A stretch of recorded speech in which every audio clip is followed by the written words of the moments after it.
Hello everyone and welcome back to Airbus and what's it doing now. This is a heads up video on FCU 1 and 2 fault.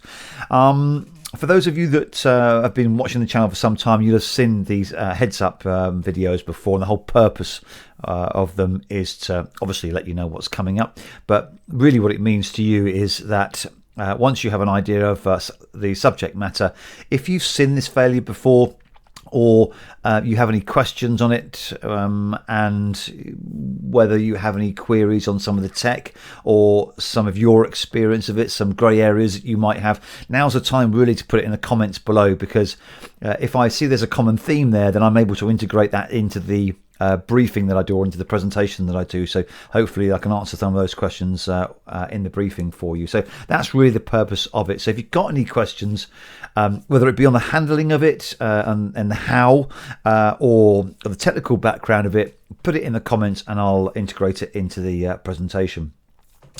So the FCU 1 and 2 fault, then we'll take a look. This is not a hugely technical problem. It's more in the handling and the management and the importance of our priorities. That's flying the airplane, particularly important in this case because of the loss of the automatics.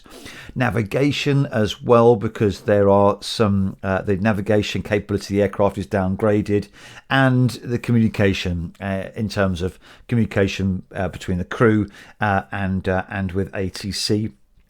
And then with the loss of the autopilots and the loss of the auto thrust as well, the fact that we get thrust lock, how do we manage that? So we'll take a practical look at that as well in that sort of essence of failure management. The PFD indications as well. Of course, we don't get QNH anymore. We can't set it. The FCUs are effectively blank. How we go about managing the altitude constraints, and given that we've only got standard, how we interpolate for QNH. Is the ISIS is going to be available to us? Do we have the lock on the glide path indications on the PFD? Do we have the flight directors, or do we have to use the bird? And what we put in the MCDU in terms of our minima. ND indications as well, VOR, ADF, needles, what we have, what they mean, and how we get them up on the display. Weather, radar display, map displays, we'll cover that as well. So this will be a real rundown of how we manage this failure, which is essentially really the important thing. What we expect to see, what it means to us, what's our landing category, and we'll go through a walkthrough on the ECAM as well. Not a terribly lengthy ECAM. This is all about really prioritization and how we physically manage this failure.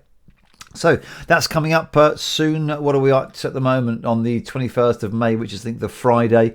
I'm hoping to sort of dot the I's and cross the T's on the early part of next week, and by the middle to the end have something out for you. So once again, thanks very much for tuning in. Hope you're enjoying the channel, and keep the plate spinning, be safe, and speak soon.